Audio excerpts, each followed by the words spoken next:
All right, let me read the commandment, Exodus chapter 20, verse 12. Honor your father and your mother, that your days may be long in the land that the Lord your God is giving you.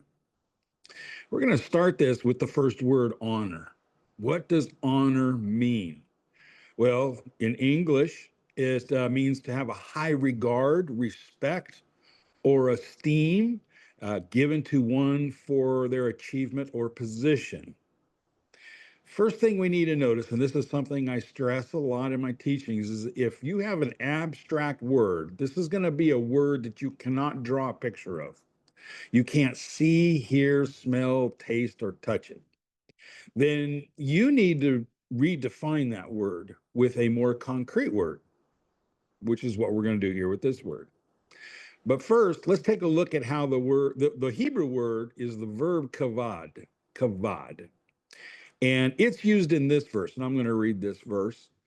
This is Genesis 18, verse 20. Then the Lord said, because the outcry against Sodom and Gomorrah is great, and their sin is very kavad.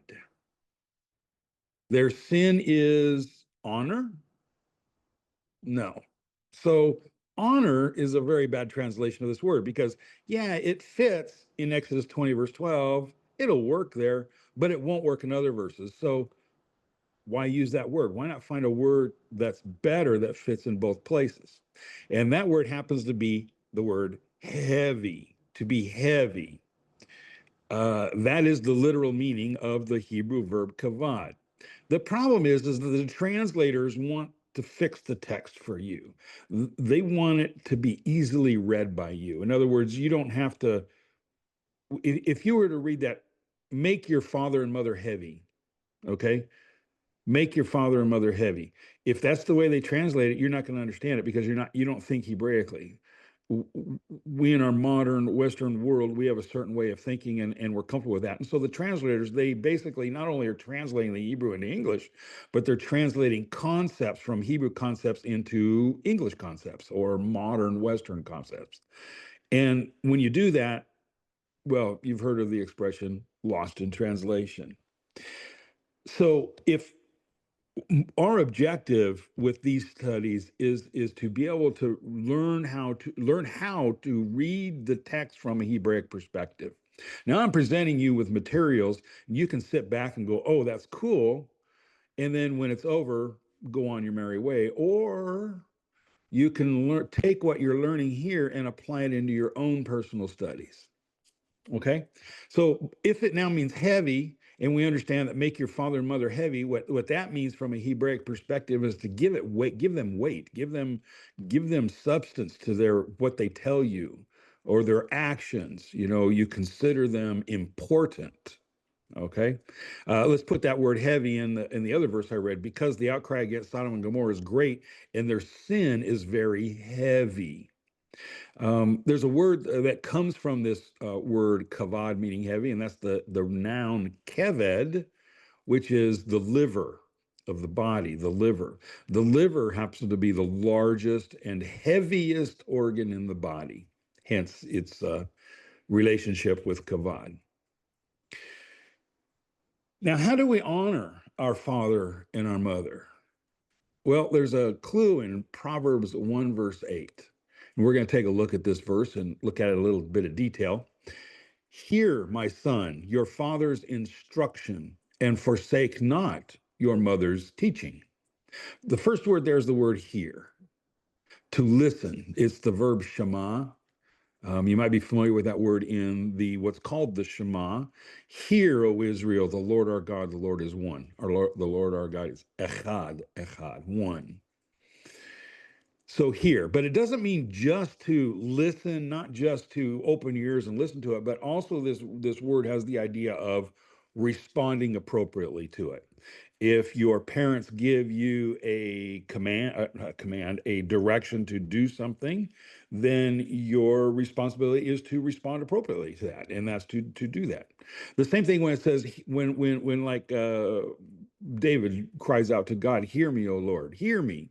Okay, he's not asking him to obey him, although that word is sometimes translated as obey. It doesn't mean obey, but he's asking him to listen and respond appropriately. Okay, then we have the word instruction. Instruction. This is the Hebrew verb yasar, and it means to correct through instruction, but more correct. And if the word literally means to turn the head, to turn the head.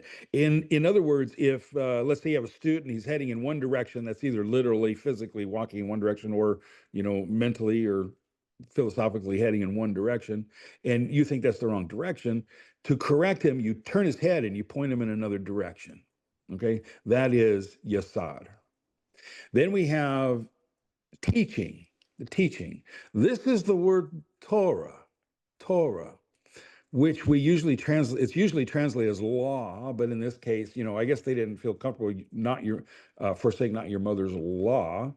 So while they used law in most of the verses that have the word Torah, they chose not to do that here, and they chose another word, teaching, which happens to be the more literal definition of this word Torah. It means a teaching. It doesn't mean law.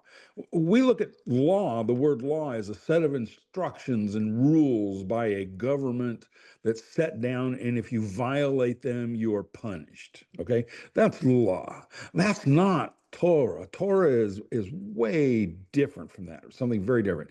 And it's in the actual literal meaning of it. The literal meaning, it comes from the verb yara, which means to point out a direction. To point out, it's very similar to yasar, which is why they're coupled here. This is a parallelism. Let me point this out in case you're not familiar with that. The Hebrew Bible is full of poetry, a form of poetry called parallelisms, where they'll say, they'll say the same thing a couple different, two or three different ways. They're prolific in Psalms and Proverbs. They're obvious, such as in this one, your father's instruction, which is paralleled with your mother's teaching. Okay, and the word here, Shema, is being paralleled with the word forsake not, or the words forsake not. So that's a parallelism. So yasar, correction, and yara, Torah, is to point out. They're synonyms. They're very similar.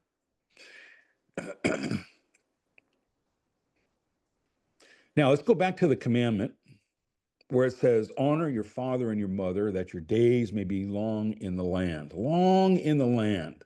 That's a very common theme that we see in the Old Testament. Here's another verse that has a similar thing. Deuteronomy 5, verse 33.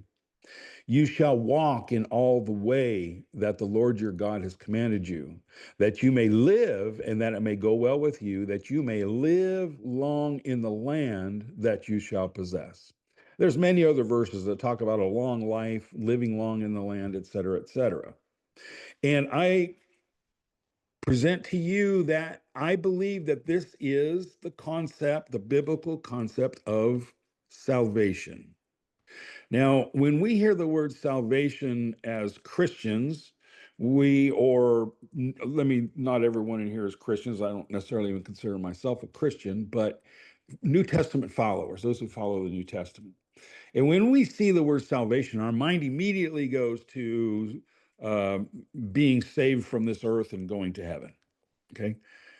That is not biblical. In fact, nowhere in the Bible will you ever find that exact thought. That is a doctrine, a theology that has been proliferated in the teachings. Now, I'm not saying that ain't true. I'm not saying that that's not true. I'm just saying it's not in the Bible. Okay. Let's take a look at a very common verse that's used, John 3:16. For God so loved the world that he gave his only son, that whoever believes in him should not perish, but have eternal life. Now that tells us we're going to live forever and ever. But that's a translation from the Greek, which the Greek is a translation of the Hebrew, if you believe, as I do, that the New Testament was originally in Hebrew, written in Hebrew. But let's take a look at the Greek word there that's translated as eternal. And that's the word, and I apologize, I'm not great with Greek, aionios, aionios. And it comes from aeon, which means an age. Now, if you go to Strong's Bible Dictionary or Brown Driver Briggs lexicon or Gesenius's lexicon, which are, by the way, all great tools, great resources necessary for really studying the biblical text in the original languages. But understand that those are being written from a theological doctrinal position. So, for example, when you see the definition of aienos in any of those biblical dictionaries or lexicons, they're going to give you a biblical definition. If you go to a secular dictionary or lexicon, you're going to get a different definition. And we see that with this word aienos, aionos, that's it, aionos. If you look that up in Strong's or Brown Driver Briggs or any of those, you're going to get a definition of being eternal or everlasting because they're using words that are common in the Bible. And that's the way they've always been translated and understood. However, this is the definition from a secular Greek dictionary: age long, lifelong, a full life, long lasting. It doesn't mean eternal, not in the secular sense or in a secular dictionary. So the point of this is that while the Bible dictionaries and lexicon, or the biblical language dictionaries and lexicons are great resources, recognize that they're perpetuating doctrine and theology. They're promoting doctrine and theology, not necessarily the true meaning of those words, which is why it's nice to have, especially for the Greek language, a secular dictionary to go along with your resources. Now, the problem with Hebrew is that all dictionaries of biblical Hebrew are modern, with the modern Hebrew language. The only Greek survived as a secular language throughout its history. Hebrew did not.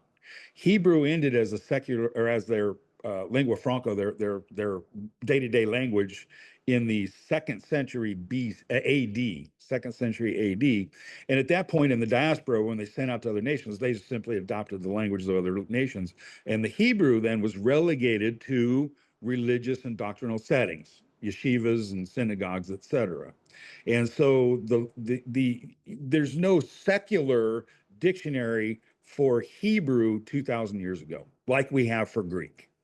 Okay, so let's get back to this John 3:16. For God so loved the world that he gave his only begotten son, that whosoever believes in him shall not perish, but have a long life. A long life. That's exactly what God promised in Deuteronomy. A long life. If you follow my commandments, you will have a long life. Now, in the New Testament, it's been interpreted that all those commandments are done away with. We don't have to do those. We don't have to do anything for salvation. We can go to heaven now and have eternal life without doing anything. Right? No, it says believe. Those who believe in him. Now, the word believe is Greek. It's an abstract idea. It just means to have trust or faith in something. Okay? Oh, by the way, let me get back to eternal. The Greek word aionios. The secular definition, age long, lifelong, full life, long lasting, that's identical to the Hebrew word olam.